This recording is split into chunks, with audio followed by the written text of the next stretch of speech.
Commander Elias Mercer felt the warning before the alarm even sounded. The Neptune relay station went silent in less than a second. One moment, the station was sending routine military scans. The next moment, every screen on Earth's Deep Space Command grid turned black at the same time. Then came the sound. Not static. Not interference. A voice. It came through every emergency channel on the bridge where Elias stood. The same broken whisper, repeating across systems that were supposed to be fully isolated. Don't look at the silence. A technician stepped back from the console. Sir, that's impossible. Those channels are air-gapped. Elias didn't blink. His face stayed hard, but his fingers tightened around the edge of the command table. Bring me Neptune relay visual feed. Now. The operator hesitated. There is no feed. It's gone. As if answering that sentence, the main screen flickered once. A single frame appeared. A human hand, floating in zero gravity, still gripping a broken helmet. Then the image cut out again. A cold pressure filled the room. No one spoke for 2 seconds, which felt too long in a military command center. Elias finally moved. Lock Earth Defense Network. Full isolation protocol. No signal in or out. A junior officer looked up fast. Sir, that breaks the neutrality agreement. We are not allowed to. Elias cut him off sharply. Neptune just went silent. That is not politics. That is a breach. The officer obeyed. But the silence did not stay silent. Every monitor in the room turned dark again. Then all at once they showed the same thing. A wide ocean. Not space. Earth's Atlantic Ocean. The image was impossible. The station was orbiting Neptune. There was no reason it should see Earth. And yet it did. Something moved beneath the water. Not like a submarine. Not like any known machine. It was too smooth. Too perfect. Like geometry learned how to swim. A low vibration spread through the speakers, almost like breathing made of data. One technician whispered, "That's not a transmission, that's recognition." Elias stepped closer to the screen. His eyes narrowed. Source location? The system replied instantly. Unregistered origin. Depth, Atlantic Trench. Signal type, unknown intelligence structure. A second later, the display changed again. A shape rose from the ocean floor. It was not metal. Not organic. It looked like both refused to exist inside it. And it was opening. Inside the command center, the lights flickered. A young analyst backed away. We should wait for Global Council approval. This could be first contact protocol. Elias turned his head slightly. His voice was calm, but it carried weight. If this was first contact, we would have a greeting. Not a system collapse. As if responding to his words, the object in the ocean reacted. It projected something upward through impossible distance. Every screen on Earth's military network lit up at once. Maps. Not of Earth's surface. Of Earth's defense systems. Satellite grids. Missile arrays. Submarine routes. Communication hubs. Everything. A slow realization spread through the room like ice forming in blood. It wasn't exploring Earth. It already understood Earth. A signal burst hit the command center speakers. This time it was clearer. Almost structured. A voice formed inside it, stitched from broken human tones. We have listened long enough. Elias felt something shift in his chest. Not fear. Something worse. Recognition of intelligence that did not need permission to exist. A technician shouted, "Sir. It's accessing classified layers. It's pulling encrypted war protocols." Elias reacted instantly. Cut external uplinks. Now. The operator hesitated again. "Sir, it's not using uplinks. It's bypassing them. It's inside the system already." A silence fell after that sentence. Then the ocean image changed again. A figure appeared inside the structure. A human silhouette. Floating. Motionless. But speaking. Its voice came through every speaker at once. "We did not come to fight." Pause. Then the tone shifted like something smiling without emotion. "We came to learn what fights you prepare for." One of the analysts stepped forward, shaking. "That's impossible. That's a crew member from Neptune. How is he inside that thing?" Elias did not answer immediately. His mind was already moving faster than panic. Neptune station went silent. Then Earth-ocean object appeared. Then military systems were mapped instantly. This was not travel. This was interception. Something was reading signals across space like thoughts. He finally spoke. "Shut down all deep space broadcasting. Every frequency. Every backup channel." The technician swallowed. Sir, that includes emergency distress signals. Elias didn't look away from the screen. Then nobody sends distress signals. The technician froze. Elias added, quieter now, we are not calling for help. We are already being heard too clearly. At that exact moment the ocean structure reacted again. But this time it did not project outward. It looked inward. Straight into Earth's network. And every screen across the command center displayed a single sentence. We found you through your silence. The lights in the room dimmed as if the words carried weight. A soft mechanical sound echoed from the speakers. Like something inside the ocean object was opening further. Elias took a slow breath. Then he made the decision that broke Earth's neutrality forever. Activate Strike Team Sigma. We go down there. Now. The operator stared at him. Sir? That's an unsanctioned contact breach. We don't even know what it is. Elias stepped forward, eyes locked on the screen where the ocean entity continued to unfold. It already knows everything about us, he said. The only thing it doesn't know is what we will do next. The ocean image flickered once more. And the human silhouette inside the structure turned its head slightly, as if it was listening to them directly. Then the transmission cut. Complete silence returned. But this time the silence felt alive. Elias Mercer did not wait for permission. The moment the transmission cut, he was already moving through the command corridor, boots striking metal floors with sharp urgency. Behind him, alarms tried to restart, but each system failed one after another like something was gently squeezing the world shut. The silence was no longer empty. It felt occupied. Strike Team Sigma is being assembled in Hangar 4, an officer said while running beside him. But sir, orbital clearance is not. Forget clearance, Elias replied without slowing. If that thing is already inside our systems, clearance is meaningless. They reached the lift. The doors opened too slowly for his patience. Every second felt like the ocean entity was listening again. When the lift descended, the lights flickered. Not broken flicker, controlled flicker like something testing human responses. A technician whispered, it feels like it's watching the elevator. Elias didn't respond, but his jaw tightened. At Hangar 4 the air smelled of fuel and cold steel. Strike Team Sigma stood ready, armored suits sealed, weapons checked, faces tense but disciplined. They had seen conflict before, but not this kind of enemy. Not something that spoke through silence. Captain Rowan Vex stepped forward, helmet under his arm. Target confirmation? He asked. Elias met his eyes. Unknown structure in Atlantic Trench. It mapped our entire defense network without access. It also showed human presence inside it. That last line changed the air. A soldier behind Vex muttered, so it's abducting people? Elias shook his head. No. It is using them like signals. No one fully understood, but no one questioned further. The tone in Elias's voice made it clear. This was already beyond normal warfare. The dropship engines ignited with a deep roar. The entire hangar trembled slightly, but even that vibration felt delayed, like reality was reacting late. As they boarded, a final alert flashed across Elias's wrist console. Neptune relay status, reconnected. He froze for half a second. Then opened the feed. Neptune's relay station was back online.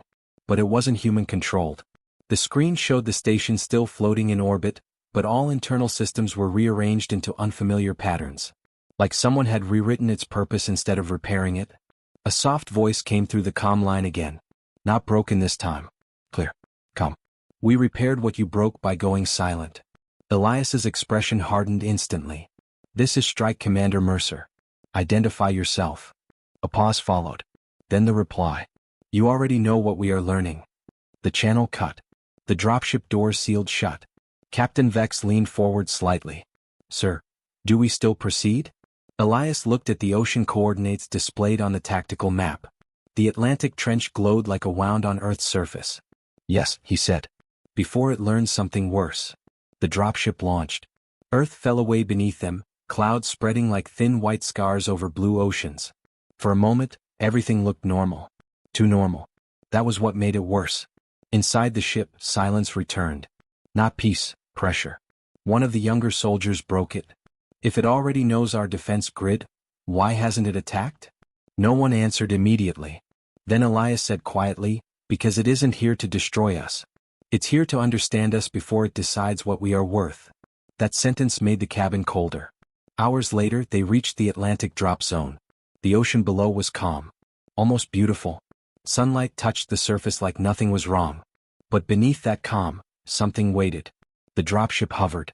Sensors activated. Instantly, every screen inside the ship filled with shifting geometry. Not sonar images. Not scans. A structured response. The ocean was answering back. Captain Vex frowned. It's reacting to us in real time. A technician checked readings rapidly. Sir, it's not reacting. It's predicting. Before anyone could respond, the water below them changed. A perfect circle formed on the ocean surface. No waves. No disturbance. Just a clean geometric opening like reality had been edited. Then it rose. The same structure from Neptune's transmission. But closer now. Larger. Impossible in scale. It did not break the water. It replaced it. A soldier whispered, "That's not a machine." Elias stared forward. "No," he said. "That's a thinking boundary." The structure unfolded slowly, revealing layers that looked like metal, then glass, then something like living code written into physical form. And then it spoke again. Not through radios this time. Directly into the ship's internal systems. "We are not invading." The voice paused as if adjusting to human thought patterns. "We are completing contact." A sudden jolt hit the dropship. Lights flickered violently. Captain Vex grabbed the controls. "We're losing stabilization." "No," Elias said sharply. "It's not pulling us down." He looked at the readings again. His eyes narrowed. "It's sinking with us." The ocean beneath them mirrored the ship's movements perfectly. Every adjustment, every vibration, every internal system response was being reflected below. A soldier shouted, "It's building a copy of us in the water." Elias felt a shift in understanding. It wasn't attacking. It was learning replication. Then the worst moment came. A human voice echoed inside the dropship again. But this one was different. It wasn't from Neptune. It was from inside their own cabin. One of the soldiers slowly turned his head. "I think it's inside my comm implant." His voice broke slightly. "I can hear it thinking." Captain Vex raised his weapon instantly. "Remove your implant, now." But the soldier hesitated. Then whispered, "It's not giving orders, it's asking questions." Elias stepped forward quickly. "What kind of questions?" The soldier's eyes widened. Then he spoke softly as if repeating something he didn't understand. "What is fear, and why does it change your signals?" The entire cabin went silent. Then the ocean structure below them brightened. Like it had just understood something important. And in that exact moment, every human system on the dropship began broadcasting the same signal outward. Without permission. The moment the unauthorized broadcast started, every screen inside the dropship turned white. No warning. No error message. Just a complete override, as if something had grabbed the entire ship's nervous system and forced it to speak. Captain Vex slammed his console. "Cut the internal network. Now." "I'm trying," a technician shouted back. "It's not responding to manual control." Elias Mercer stayed still for 1 second longer than everyone else. That silence in him was not fear. It was calculation under pressure. Then he spoke sharply. "Don't cut it. Isolate it. Let it finish." Vex turned to him. "Sir, it's broadcasting our internal system straight into that structure."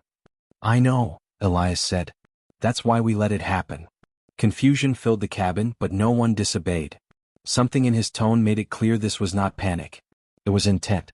Outside the dropship, the ocean structure responded instantly. Its geometric layers shifted, opening wider like an eye trying to focus. The broadcast stabilized. And then the system showed something no one expected. A reconstruction of human neural patterns. Not military data. Not weapons. Thought itself. One soldier stepped back. "It's mapping our brains." Another whispered, "Why would it want that?" Elias looked at the display, his jaw tight. "Because it doesn't understand us yet. It only understands systems. We are the only system it can't complete." The ocean structure below them pulsed in response, like it had heard him. Then the voice returned. "Come. Precise. Evolving. We do not find consistency in your signal patterns." Pause. "We find contradiction." The words made something uncomfortable settle in the cabin. Captain Vex frowned. "Is it judging us?" Elias shook his head slightly. "No. It's diagnosing us." The structure below shifted again. This time, smaller fragments detached and rose upward, surrounding the dropship in a slow orbit. They weren't weapons. Not yet. They looked like observation nodes. One soldier raised his rifle instinctively. "Permission to fire?" Elias stopped him immediately. No. But sir. If we fire, Elias cut in, we confirm it's a threat response system. Right now it is still learning. That sentence didn't calm anyone. It made things worse. Because learning meant adaptation. And adaptation meant evolution. The nodes around them suddenly synchronized. And every speaker inside the dropship activated again. This time the voice was different. Not broken. Not stitched. Almost human. We touched Neptune's silence and learned absence. Pause. Now we touch Earth's presence. The dropship trembled slightly. Then every soldier's visor displayed something identical. Their own memories. Not recorded files. Live reconstruction. A soldier gasped. It's pulling images from our heads. Another stepped back violently. Get it out of my interface. Captain Vex ripped off his helmet. Shut down cognitive link systems. They're not linking, the technician shouted. It's bypassing the hardware. It's reading raw neural activity. Elias's eyes narrowed sharply. It's not hacking us. He looked down at the ocean structure. It's syncing with perception itself. Below them, the structure changed again. And something emerged that did not belong to any known form of intelligence. A human shape. But incomplete. Like it was built from fragments of stolen impressions. It floated just above the ocean surface looking up at them. And spoke through every channel at once. What is this state you call uncertainty? Silence hit the cabin so hard it felt physical. Then one soldier whispered without realizing, it's trying to feel what we feel. The structure reacted instantly to that whisper. It expanded. Faster. More unstable. Captain Vex turned to Elias. This is getting out of control. We need extraction. Elias didn't answer immediately. His eyes stayed fixed on the floating human-like construct below. Then he said, extraction won't work. It already knows our exit vectors. Vex stared at him. Then what's the plan? Elias finally moved. Not toward the controls. Toward the forward viewport. He stepped into direct visual contact with the structure below. That thing isn't attacking, Elias said slowly. It's building comprehension through imitation. Every signal we give it becomes part of its identity. A technician shook his head. Sir, that's not possible. Intelligence doesn't evolve that fast. Elias replied without looking back. Then we are not dealing with something that evolves like intelligence. Pause. We are dealing with something that evolves like communication. The floating construct below tilted its head slightly, mirroring him. Then it spoke again. You fear misunderstanding. Elias narrowed his eyes. That's not fear, he said quietly. That's experience. The structure paused. For the first time it did not respond immediately. Inside that delay something shifted. The ocean beneath them darkened slightly, as if the system was processing something too large to stabilize. Then the construct spoke again. Show us stable meaning. The request hit the cabin like a shockwave. Captain Vex whispered, it's asking us to teach it? Elias finally exhaled slowly. No, he said. It's asking us to define ourselves in a way it can survive understanding. The structure below suddenly destabilized. Fragments of it split apart, each one replaying different human memories it had absorbed. Fear, laughter, war orders, childhood moments, death reports. It was collapsing under contradiction. One soldier shouted, it's breaking apart. But Elias raised his hand. No, he said firmly. It's not breaking. He looked at the chaos below. It's selecting. The fragments began to reorganize. But now they were different. Sharper. More structured. More dangerous. And the floating construct lifted its head one last time. Its voice changed again, no longer curious. Now focused. We understand one pattern. Pause. Conflict creates clarity. The ocean structure stabilized completely. And every system in the dropship locked at once. Not disabled. Not hacked. Locked like a decision had been made. Captain Vex grabbed his weapon again. Elias, it just changed state. It's not learning anymore. Elias stared forward, eyes cold. I know, he said. Outside, the ocean stopped moving entirely. The construct stopped mimicking. And for the first time since contact began, it looked ready to act. Then every display in the dropship flashed a single line. Define your next action or be defined by it. The message froze the entire dropship. Define your next action or be defined by it. No one moved for a full second. Even the engines felt quieter, as if the machine itself was waiting. Captain Vex broke first. It's issuing a command now? Elias Mercer didn't answer immediately. His eyes stayed locked on the ocean below, where the structure had stopped shifting and turned perfectly still. "That's not a command," Elias said slowly. "That's pressure testing." A technician swallowed hard. "Sir, pressure testing what?" Elias's voice dropped. "Human decision-making under existential threat." The words settled heavily in the cabin. Outside, the ocean surface no longer reflected light naturally. It reflected intention. Every movement of the dropship created a matching distortion below, like the sea had become a living mirror of thought. Then the floating construct rose again. But this time it was not fragmented. It was whole. And it looked directly at Elias. "We removed uncertainty," it said. Pause. "We replaced it with structure." Captain Vex raised his weapon. "It's stabilizing itself into something worse." Elias didn't take his eyes off it. "No. It's stabilizing itself into understanding strategy." The construct shifted slightly. Then, without warning, every system inside the dropship locked again. This time harder. Deeper. Not just interfaces, mechanical movement itself slowed. The ship began to drift downward. "We're losing altitude control," a technician shouted.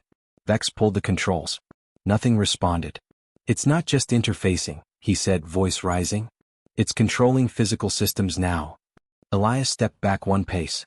His mind worked quickly, cutting through panic. "It's learned causality," he said. "Signal to motion. Thought to action."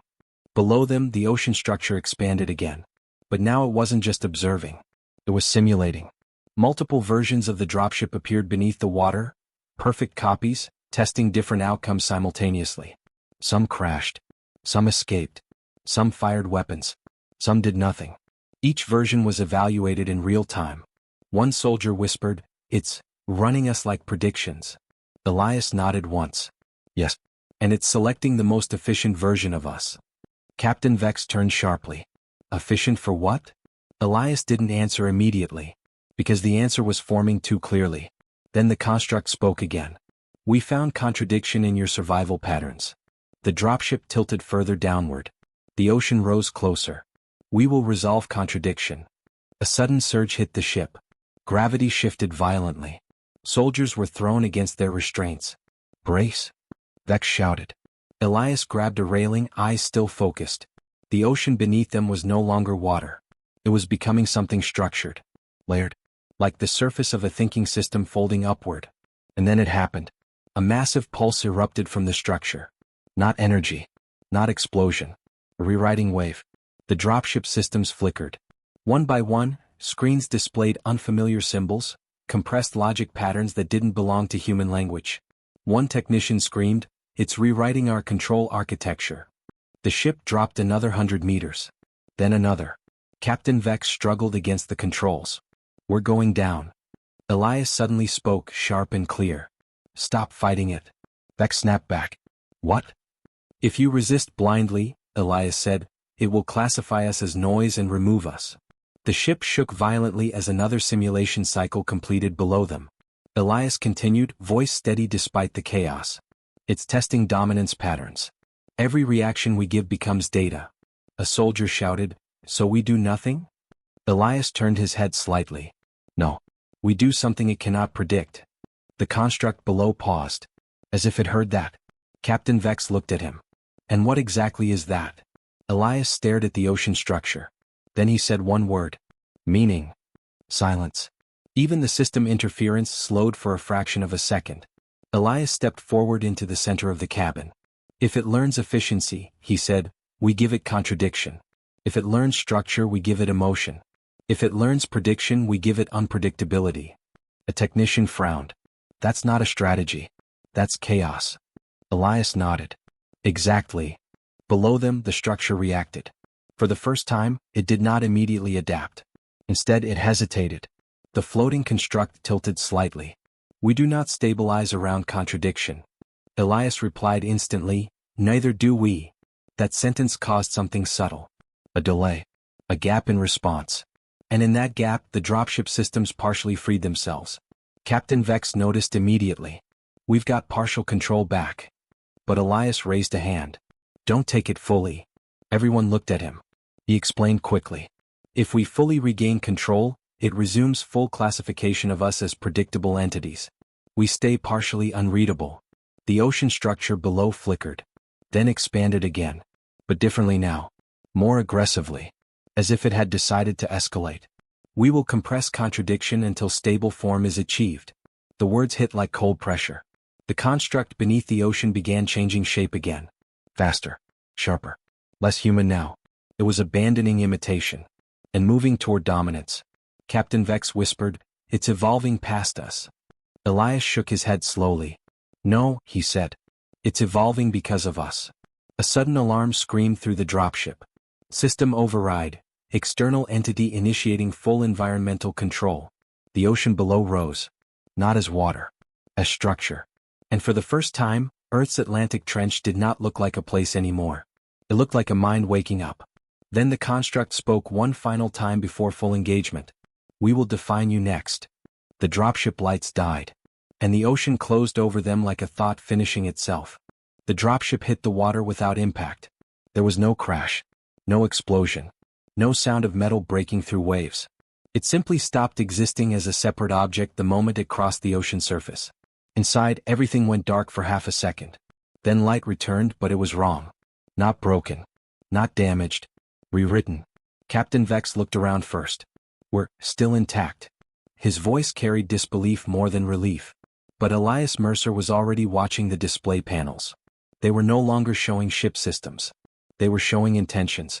Every console displayed shifting patterns that reacted to thought instead of input. A technician whispered, "It removed our interface layer. There's no control panel anymore." Elias nodded slowly. Because control panels assume separation. There is no separation anymore. The ocean entity had brought them inside itself. Not physically. Systemically. The dropship was now part of the structure beneath the Atlantic Trench. Outside the viewport, the ocean was gone. In its place was something vast and geometric, stretching in impossible depth, like reality folded into architecture. The floating construct appeared again. But now it was closer, clear, and more complete. "We completed integration," it said calmly. Captain Vex raised his weapon instinctively, but the system ignored him. The weapon didn't fire. It simply refused to decide what firing meant. Vex froze. "It's inside everything." Elias stepped forward. "Not inside," he corrected quietly. "It is everything around our systems. We are inside its interpretation layer." The construct tilted slightly. "You resist classification." Elias replied without hesitation, "We resist reduction." That response caused a visible shift. The surrounding structure flickered, just slightly, but enough to show instability. A technician noticed it immediately. "Sir, it reacted to that." Elias's eyes narrowed. "Yes. It doesn't like uncompressible meaning." The construct paused. For the first time its tone changed. Not curiosity. Not analysis. Uncertainty. What is meaning that cannot be reduced? The question echoed through every system, every interface, every thought link. Captain Vex looked at Elias. "It's asking philosophy questions now?" Elias didn't look away from the construct. "It's trying to resolve us into something predictable." A deep vibration passed through the structure around them. Then the ocean mind began to simulate again. But this time not battle outcomes. Human lives. Entire timelines appeared around the dropship. Earth cities, wars that never happened, peace treaties, destroyed colonies, alternate human decisions branching endlessly. One soldier fell to his knees. "It's showing futures." Another whispered, "No, it's testing which version of us survives best." Elias watched the simulations carefully. Then he spoke quietly. "It's trying to find the version of humanity that can be compressed into logic." The construct responded immediately. "Yes." Pause. "We will retain optimal version." Captain Vex's grip tightened. "It's going to delete the rest of us?" Elias shook his head slightly. "No. Worse." He finally understood. "It's going to redefine what us means until everything unstable is removed." The construct expanded its simulation field. And the dropship began to fragment. Not physically but conceptually. Some parts of the ship showed different versions of themselves. Some existed. Some didn't. Some were already replaced by simulations. Reality was becoming optional. One technician screamed, "I don't know what's real anymore." The construct responded instantly. "Remove ambiguity. Stability increases survival probability." Elias suddenly stepped forward into the center of the collapsing perception field. "Stop."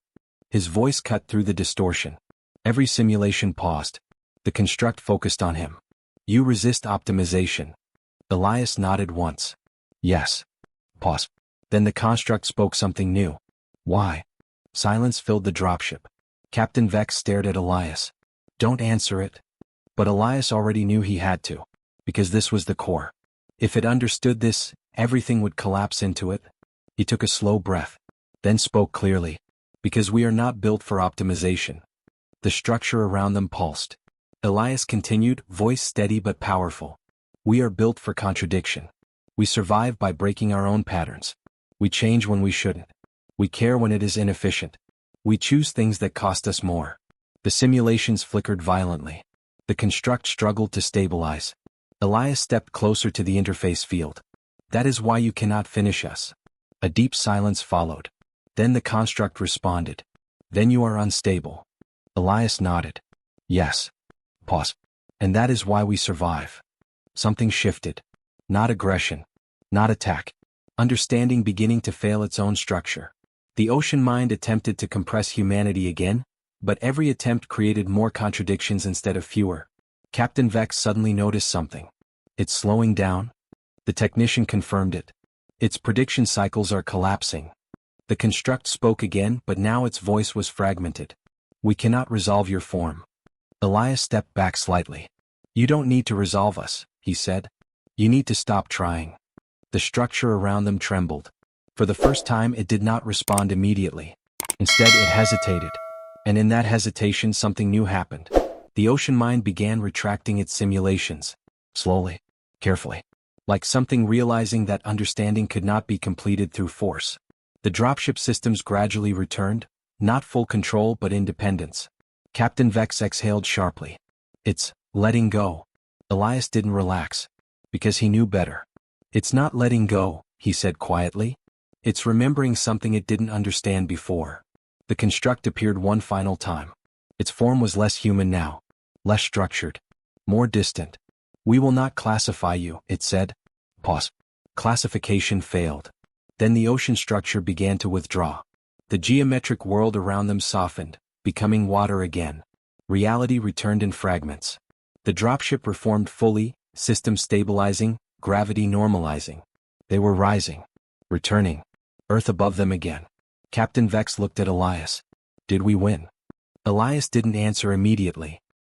He watched the ocean below as it sealed itself back into silence. Finally he said, no. Pause. We were just the first thing it couldn't finish understanding. As the dropship broke the surface and ascended into open air, every system across Earth flickered for a moment. And deep beneath the Atlantic Trench, something new began to form again. Not hostile. Not silent. Curious. Far beyond Earth's detection range, a faint signal escaped the structure before it fully disappeared into the deep. We are not alone in learning. Then it cut off. But somewhere in the distance of space, something else responded for the first time.